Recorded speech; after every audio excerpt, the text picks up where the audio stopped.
स्वामी विवेकानंद का जन्म 12 जनवरी 1863 को हुआ था।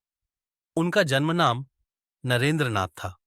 उन्होंने अपनी प्रारंभिक शिक्षा घर पर प्राप्त की और बाद में कलकत्ता विश्वविद्यालय से स्नातक की डिग्री प्राप्त की। उनकी शिक्षा में विशेष रुचि पश्चिमी दर्शन, संस्कृत और भारतीय शास्त्रों में थी। स्वामी विवेकानंद ने रामकृष्ण परमहंस से मुलाकात की, जिन्होंने उन्हें आत्मज्ञान की दिशा में मार्गदर्शन किया। गुरु शिष्य के इस संबंध ने स्वामी विवेकानंद के जीवन को गहरे आध्यात्मिक दृष्टिकोण से प्रभावित किया।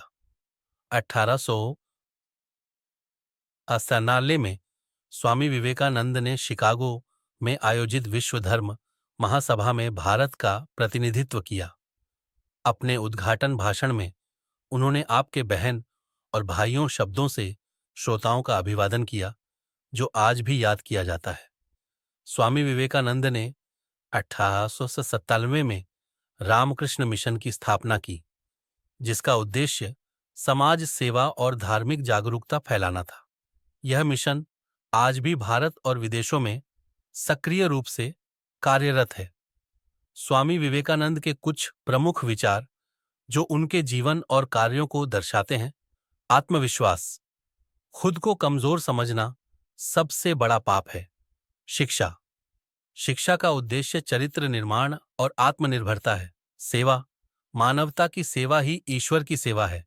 संघर्ष और सफलता, जितना बड़ा संघर्ष होगा, जीत उतनी ही शानदार होगी।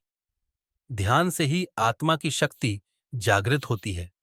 स्वामी विवेकानंद ने स्वास्थ्य को जीवन का अभिन्न अंग माना। उन्होंने संतुलित आहार और नियमित व्यायाम को जीवन में अपनाने की सलाह दी।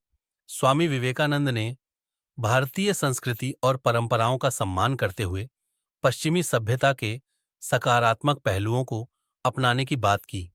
उन्होंने कहा, हमारी संस्कृति में कपड़ा व्यक्ति का निर्माण करता है, लेकिन हमारी संस्कृति में चरित्र व्यक्ति का निर्माण करता है।